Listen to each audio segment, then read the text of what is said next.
mulia yang selalu mengikuti updatean dari Rumah Tahfiz Suratul Quran. Saya hari ini bersama dengan Pak Ustadz Ahmad, senang banget bisa menerima kehadiran teman-teman media juga yang ada di sini. Saya tadi bilang bahwa saya nggak mau bilang bahwa Rumah Tahfiz ini milik saya, Pak Ustadz. Rumah Tahfiz ini adalah milik anak-anak. Jadi saya di sini hanya sebagai perpanjangan tangan buat anak-anak yang ada di sini. Ada 100 anak yang insya Allah mereka di sini akan mendapatkan kehidupan yang layak, ilmu yang layak, sehingga nantinya dia bisa menjadi anak yang berbanggakan. Jadi kalau sedikit cerita, saya kenalan sama Pak Ustadz mungkin dari 3 tahun yang lalu. Jadi dulu itu pesantren Pak Ustadz ini dekat rumahku gitu. Nah, aku sering ke sana. Suatu saat memang pesantren itu harus pindah karena lahannya mau dipakai sama yang punya, jadi itu udah tidak bisa dikontrak lagi. Jadi sempat huru-hara, sempat bingung, akhirnya mendapatkan wakaf tanah di sini dan perlahan kita bangun. Jadi alhamdulillah lewat brand Maja Hijab, keuntungan yang kami miliki bisa membangun ini selama kurang lebih 7 bulan. Bisa dibilang lumayan singkat ya, Pak Ustadz ya, lumayan singkat, dan pembangunan di sini juga belum selesai. Insya Allah bulan depan kita mulai bangun musola, bisa musola bisa masjid, karena luasnya 300 dan dari daerah sini juga belum ada masjid. Jadi insya Allah masjidnya bukan buat anak-anak aja, tapi buat umat di sekitarnya. Pak Ustadz apa yang mau disampaikan? Alhamdulillah bersama kita sampai tadi barangkali juga tempat ini kalau biasa penanganan kesehatan dan juga terima kasih kepada media ini itu berpantai syukur kepada Allah Subhanahu wa taala kita semua kawan dan teman-teman tadi harapan saya semoga kamu yang hadir kata teman daripada kawan untuk membersamai dia untuk meraih mimpi dan cita-cita dan hasil kehidupan sendiri lebih baik berguna buat bersama. Jadi hari ini yang datang bukan selain keluarga, kita juga hadir para calon donatur, sahabat-sahabat aku, orang kaya di sekitarku yang aku todongin hari ini. Alhamdulillah mereka siap menjadi orang tua asli dari dan aku harap dari ini kita bisa memberikan sosok-sosok hebat, generasi-generasi hebat yang berpendidikan, punya aturan, punya tata krama, yang insya Allah bisa menjadi tauladan buat generasi selanjutnya. Ini berapa lama Ini kita lagi bangun 4 lantai, jadi lantai paling atasnya itu adalah sekolahnya mereka, jadi tempat mereka belajar gitu. Dan di sebelah kiri itu nanti akan kita bangun masjid. Dan ini lantainya kenapa belum kita pakai konblok, karena pembangunan belum selesai, takutnya cepat rusak lagi gitu. Jadi kurang lebihnya seperti itu. Dan ya alhamdulillah rumah ini jadi rumah pencuci dosa ya. Mungkin selama ini kita punya perjalanan cerita kehidupan, dan insya Allah dengan adanya rumah ini bisa membuka hati buat pemirsa lainnya juga untuk bisa ikut infak dan sedekah untuk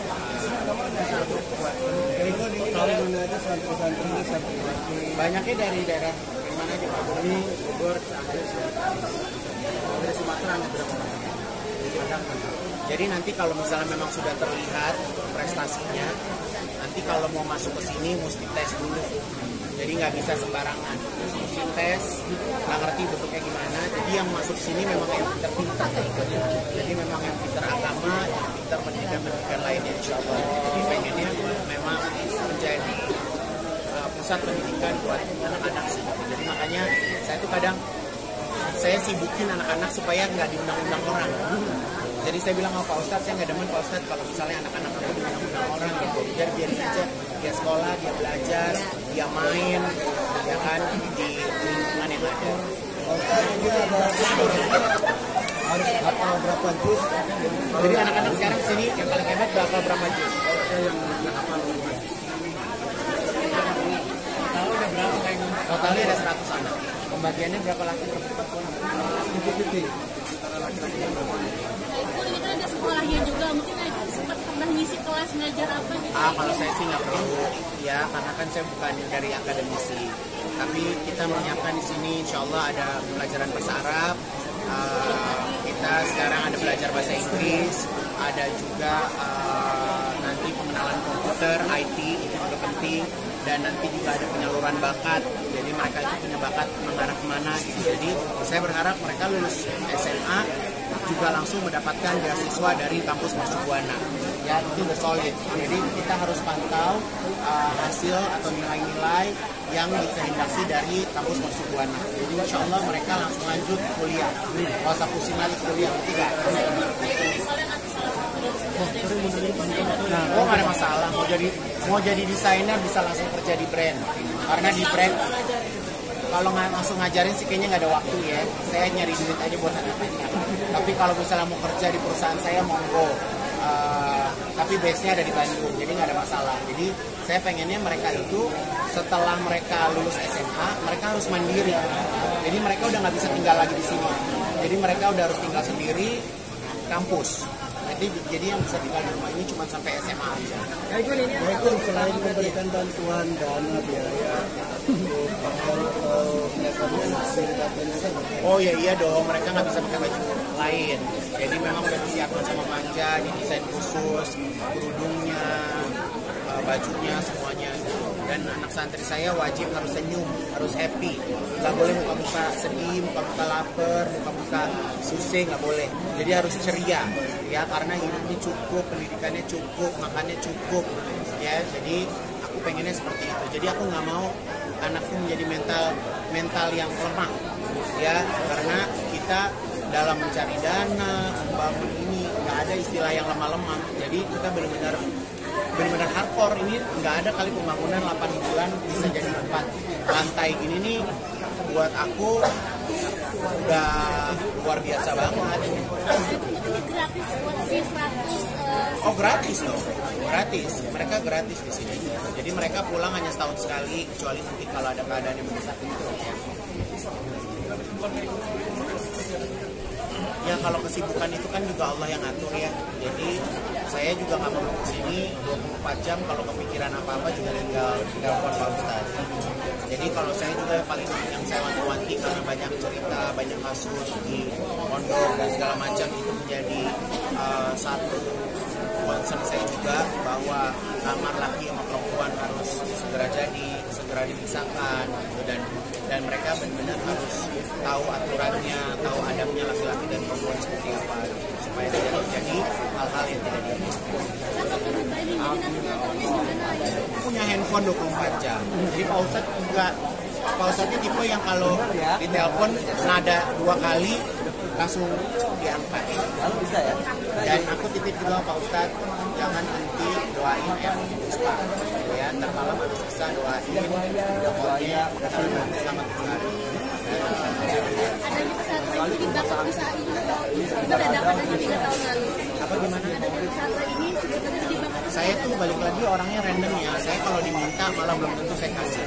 Tapi kalau saya ngelihat langsung dan ikut ngerasain, itu hatinya benar-benar tergerak. Kemarin itu waktu pas beliau harus keluar dari rumah, aku sempat keliling-keliling cari rumah kontrakan ya Pak Ustadz ya.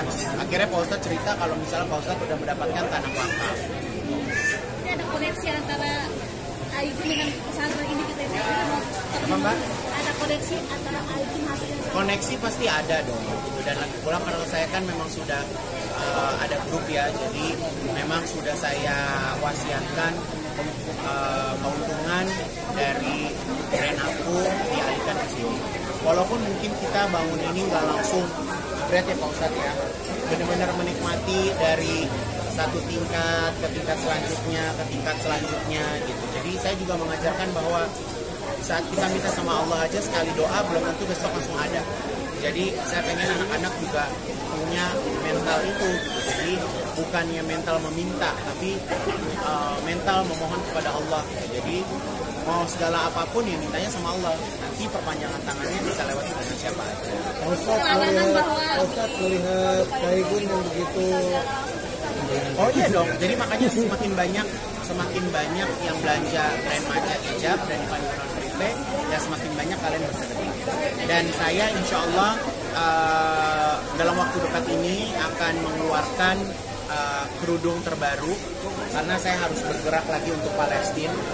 Jadi untuk misi kemanusiaan Palestina saya harus bergerak lagi. Saya akan membuat hijab eksklusif untuk wanita manja yang akan segera ada di store, yang mana nanti keuntungannya juga langsung kita kirimkan untuk Palestina. Jadi hati ini tergerak lagi setelah beberapa waktu lalu gitu ya, dan kita melihat kemarin kondisinya sepertinya sudah kondusif dan sekarang semakin tidak baik. Jadi tergerak lagi hati saya untuk membuat karya untuk teman-teman kita yang sahabat-sahabat muslim kita yang ada di Palestina.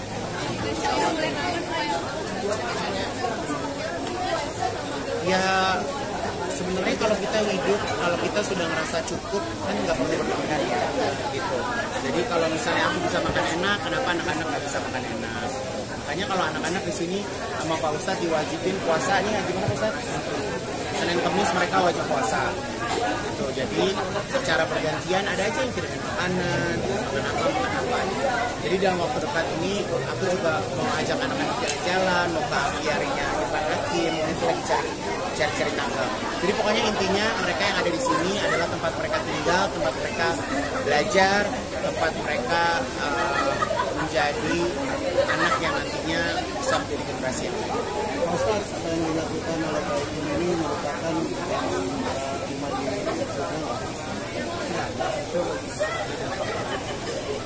siapa yang dia akan membuat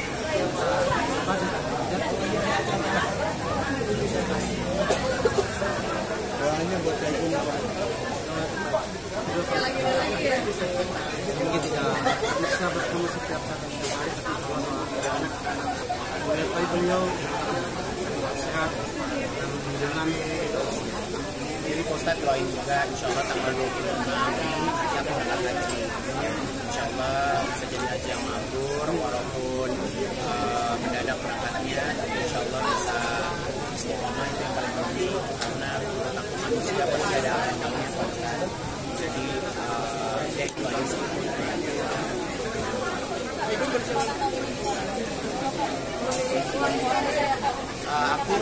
Aku belum yakin sih aku berangkat haji karena aku minggu lalu juga baru daftar insya Allah, dan aku nggak ngajak siapa-siapa, nggak berani ngajak siapa-siapa juga karena tahu sendiri kalau biaya haji itu seperti apa. Tapi ya udah berangkat aja lillahi ta'ala, pasti di sana banyak teman, banyak ketemu orang-orang baik, insya Allah bisa menjalankan ibadah haji dari hari pertama sampai dari kemarin sih, belum lama, baru minggu lalu pengen haji. Aku cari-cari travel haji, akhirnya ada yang bisa terima aku, langsung bayar.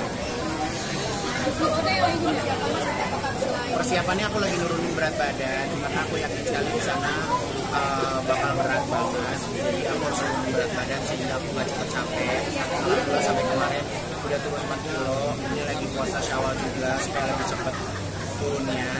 Jadi sampai nanti berangkat tuh setidaknya fisik aku juga jadi lebih kuat. Jadi belajar lagi gimana caranya sholat yang benar, dan aku surprise banget Pak Ustadz kemarin yang ngasih kado karena aku 1 bulan kemarin puasa akhirnya alhamdulillah. Mungkin cerita ini seperti cerita anak kecil ya, tapi bentuk kedekatan kita sama Allah, bentuk kedekatan keislaman kita itu kita nggak akan pernah tahu mulai dari kapan. Walaupun kita dari kecil kita sudah memeluk agama Islam, tapi panggilan untuk lebih dekat kepada Allah tuh nggak bisa dipaksain Pak Ustadz. Bener nggak?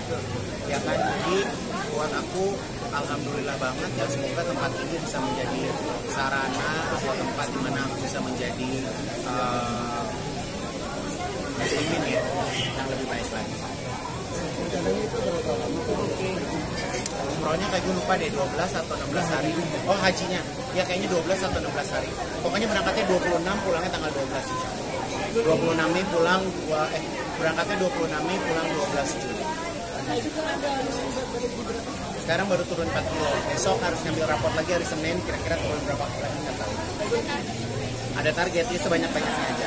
Karena aku nggak mau pakai jalan pintas, jadi benar-benar mau hidup sehat aja. Insya Allah nanti mulai olahraga lagi. Karena kemarin sempat ada kecelakaan sedikit, jatuh di kamar mandi, jadi tangannya ketergilir. Jadi setelah oke, baru bisa olahraga lagi. Oke? Hah? Oh, tantangan lah. Kan kalau hidup kan harus dengan penuh perjuangan ya, nggak bisa langsung enak-enak. Ya? Doa nanti di list. Ntar aku udah minta dari Habib Usman apa doa-doa yang mustajab, doa-doa apa. Apa? Aku sih nggak berani ngajak. Aku nggak berani ngajak karena umroh kan haji kan ada harganya dan ada persiapan, ada panggilan, ada kemauan. Jadi aku nggak berani ngajak juga sih. Kalau umroh sendiri mungkin banyak Ya kalau umroh, ya mungkin dia akan umroh setelah musim hajian. Karena kan kalau sekarang nggak bisa berangkat karena sudah mendekati musim hajian. Ya.